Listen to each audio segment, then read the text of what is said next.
Hey, what's up, y'all? Don't mind me. Anyways, is Christianity just a response to the problem of evil? That's a good fucking question. Let's see. Let's get it. Let's go. I feel like the meaning crisis and the anxiety and the sort of the strange emptiness and shallowness of modern life is often just trivially attributed to the decline of religion. Whereas I wonder... Before he goes on, I got this question, y'all. Is he an existentialist thinker? I ain't listened long enough to understand him yet, so I've only listened to 2 of his videos, but he comes off like an existentialist thinker. So tell me, is he an existentialist thinker? We can really be as confident about that. Well, according to the latest Harvard studies, we can be.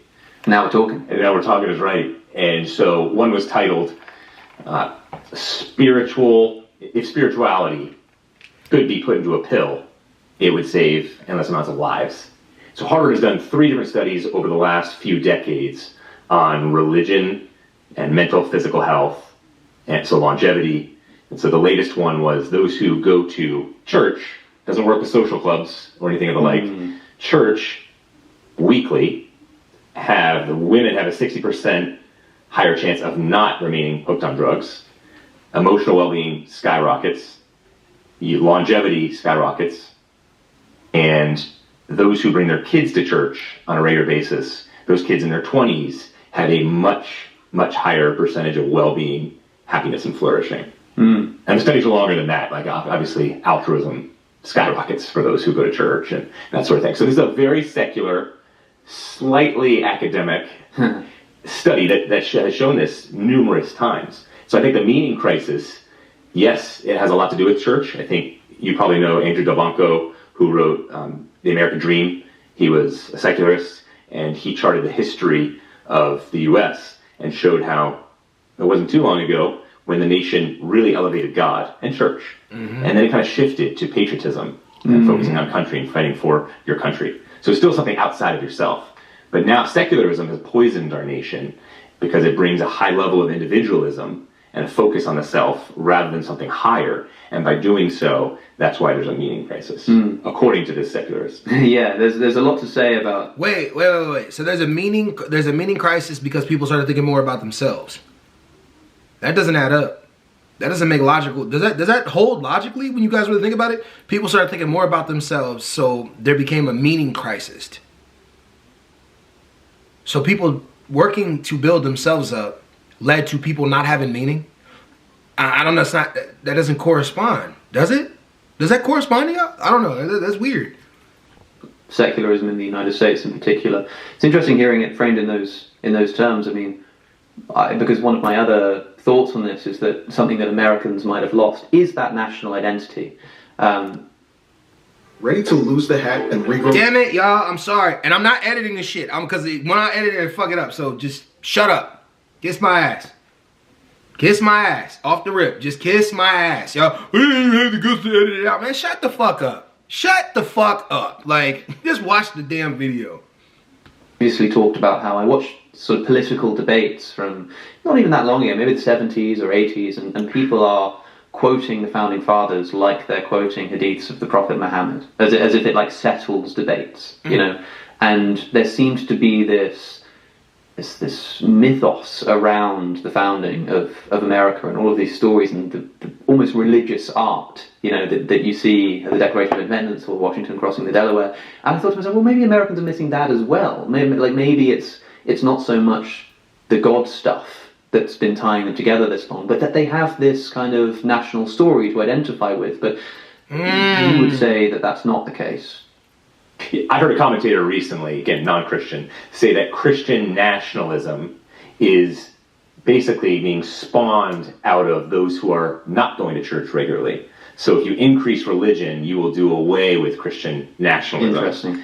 But a far, far, far right fringe would be considered Christian nationalists, and they have assumed a political identity that they've deified, and so that has formed what we would call Christian nationalism, and that's why the term evangelical has been poisoned as well. Poor Billy Graham and others would be rolling over in their graves right now, because that's not what they meant it to be.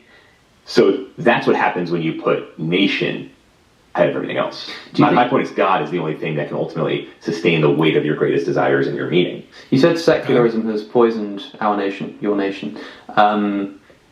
Is it secularism or is it atheism? These are two different things. You can have a nation of atheists living in some kind of theocracy, right? But you could also have a nation of Christian believers living in a secular state. Do you think that would be as much of a problem? Is it the fact that they don't believe, or is it the fact that this is not sort of built into the institutions of government? Well, I like Charles Taylor in A Secular Age, and he talks about the buffered self. Yes, yeah. And when you look at the buffered self, you are going to have to grab on to something here and deify it. And Infinite Jest as well, David Foster Wallace talked about, if you worship, everybody worships, he says, and obviously a strong atheist. Everybody worships. If you worship something finite, it will eat you alive. If you worship something infinite, it will sustain you no matter what and give you joy and happiness. So I think secularism, for me, there's many ways to define it. You probably know more than me. But one is nowism. It's like, what's happening now? There's no future now. And for me, Charles Taylor would step in and say, the buffered self, so there's nothing above you. And so you're going to have to find something, and it's typically yourself, to fall into to find ultimately your meaning and purpose. But if there's, again, with the buffered self, if there is no eternal perspective, if there is nothing above just death and the finite, then any meaning, purpose, and happiness that you gain here, nowism, seculare, is ultimately going to fail you if suffering comes along. But for a Christian, suffering comes along and your meaning only grows from that eternal perspective. Yeah, there are a few things to say. I mean, first is to... Well, I'm curious though, like y'all, like, so basically he's saying that being in the now, in the moment, is going to prevent you from being able to deal with pain.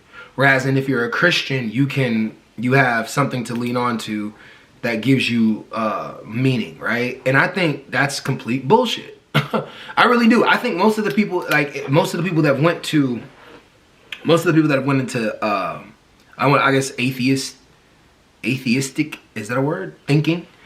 Most of the people that went into that, yeah, they don't lean to anything for understanding. So I think them not leaning to anything for any kind of understanding leads to like meaninglessness, right? But let's say I'm tired of this shit.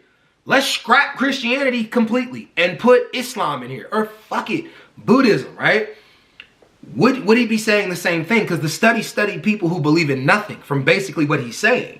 They study people that believe in nothing. He's asking the question of whether they're secularists or they're atheists. The dude's trying to say they're atheist. And he's trying to say that because Christians have Christian morals, that's what gives them meaning, and them through having meaning is what's driving them in society.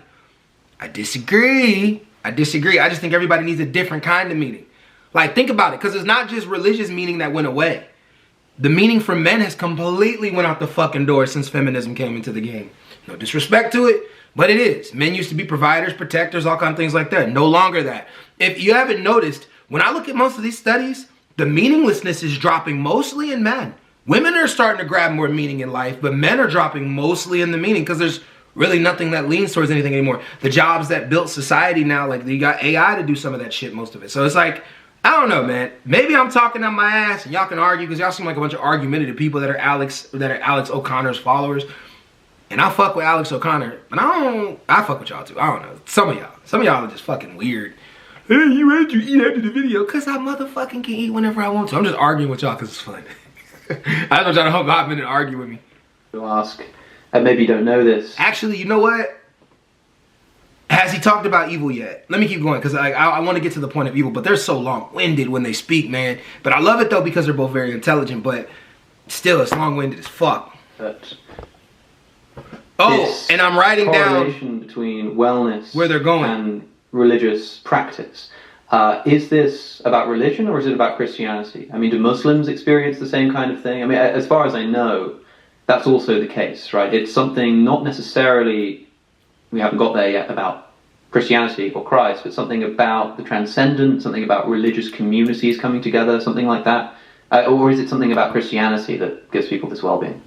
Yeah, that study was not done on Mott. I want to say something really quick, right? That's extremely interesting.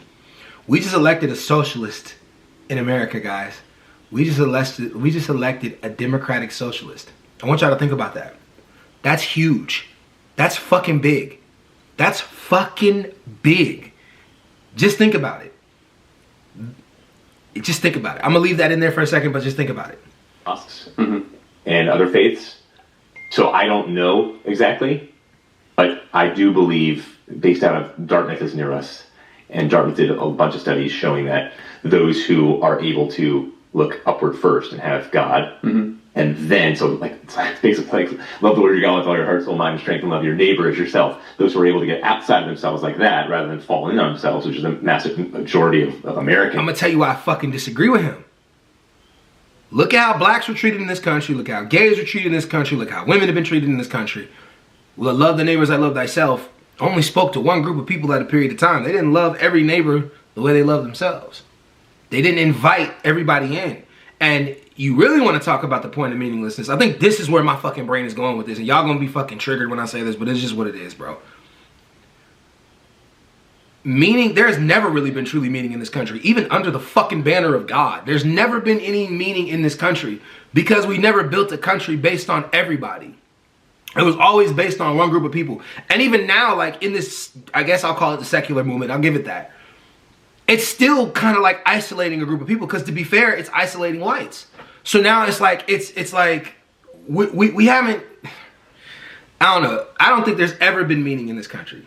I don't think there's ever been meaning in this country. So any study that's done, I want to read it to see how biased it really is, because I think this guy is a Christian probably, but they're not talking about evil. I want to hear their response to the problem of evil, because of course Christianity is a response to evil. Of course. People want to make excuses for why they do what they do. They want to blame the devil instead of looking at the fact that we're just fucking animals. Like, we're animals and we just don't have no control over. Like, I got a question, right? Random question for anybody who's a Christian in here, or whether you believe in religion or not. How do you judge psychopaths? Like, how do you judge somebody who genuinely can? Ed Gein, for example, like, he mentally couldn't control his thoughts. Like, how do you judge that? Technically, what he did was evil, but like, how do you judge that? You know, like, I don't know. I don't know. I'm all over the place right now. But I want to hear them talk about evil, because all this other secular shit, I think it's all, you know, whatever. They have that. Specifically him talking. So it's not O'Connor. Basically, it's conjecture. My theory would be identity.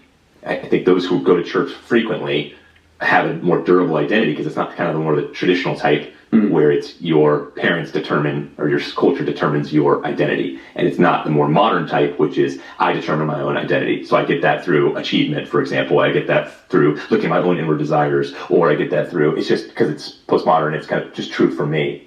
So I think identity, and then something beyond, something like the secular version of hope, which is just blind optimism. All right, maybe not blind, but some level of optimism.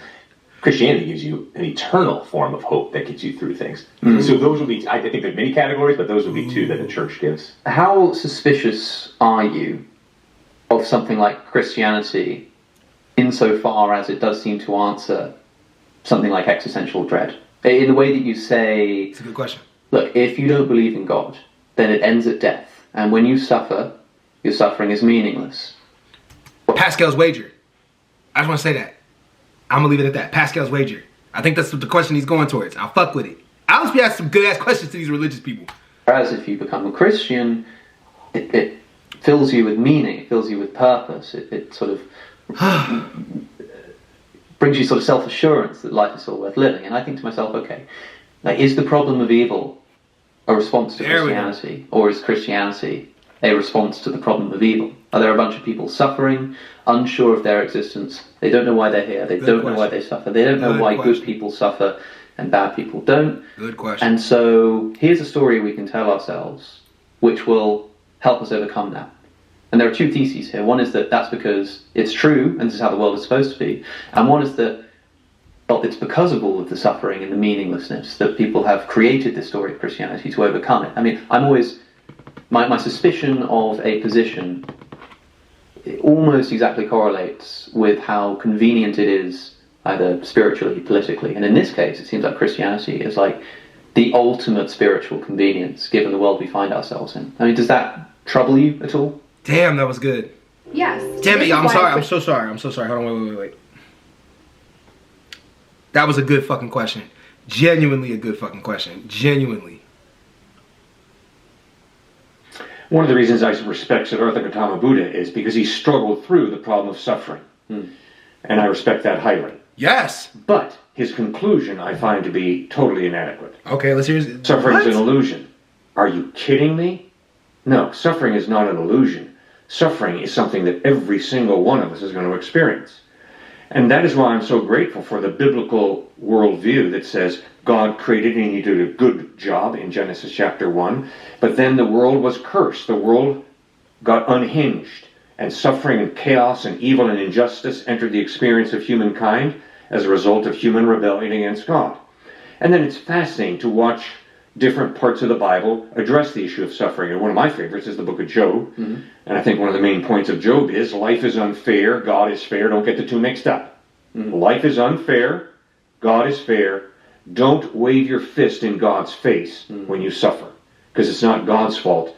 It's the unfairness of life that is smacking the living daylights out of you. God, that was the dumbest response I've ever heard in my life, guys. I'm sorry. He said the Buddha, suffering is an illusion. First of all, it is an illusion. Because if suffering really portrayed what it suffered, if it was real, right? Let's look at it like it's real. If it was really real, why do we all experience suffering differently? We experience suffering differently because we all have our own understanding of what we think suffering is. Some people think suffering is not getting a car for Christmas. And some people think suffering is being in a concentration camp. We all have different understandings of suffering. However, though, I'm going to give it to y'all good, right? There was a book I read called Man's Search for Meaning. Oh my God. This is perfect to what I'm talking about. The author was in a death camp. He was in a Nazi concentration camp. And what he figured out was they were trying to strip them. What the Nazis were trying to do at that point was strip them of everything from existence. Their hope, will, everything. That was the whole point of the camp. It was to completely desensitize them. You are no longer human. You are nothing. He found meaning in that by having the realization that at some point he will find his wife again. He will get out of this place and he will be better. So he overcame all that suffering in the camp by mentally accessing himself somewhere else. So to some degree, Buddha's 100% right. Yeah, suffering is an illusion. It's all in your head. What you take is suffering. But it's also something he noticed too.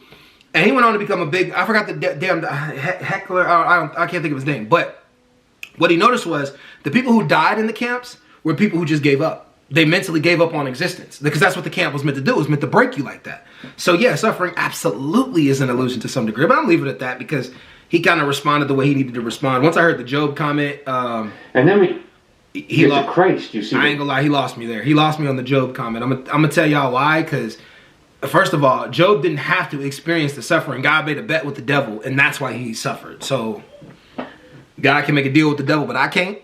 That nigga can make a deal with the devil, and I can't. That don't make no sense. I'm just playing, y'all. But hey, I'm out. That was a good video. Peace. I'm out.